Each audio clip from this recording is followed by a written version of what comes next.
بسم اللہ الرحمن الرحیم۔ میاں بیوی کے جھگڑے ختم کرنے کا نسخہ بستر پر لیٹتے وقت 20 مرتبہ پڑھیں۔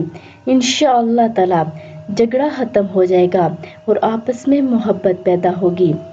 بالکل مختصر سا عمل ہے یا مانعو، اسے روکنے والے 20 مرتبہ۔ بیوی اور اولاد کی نافرمانی ختم کرنے کا نسخہ: جس شخص کی بیوی یا اولاد نافرمان ہو وہ صبح کے وقت اس کی پیشانی پر ہاتھ رکھ کر 21 مرتبہ پڑھ کر دم کرے۔ انشاءاللہ تعالی فرما بردار ہو جائے گا۔ یا شاہدو، ترجمہ ہے اس کا ہے حاضر و ناظر۔ اس کو 21 مرتبہ پڑھنا ہے۔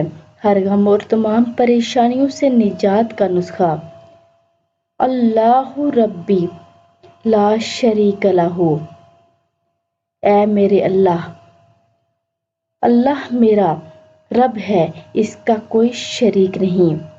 پریشانیوں اور غم سے نجات کا بہترین نسخہ ہے یہ۔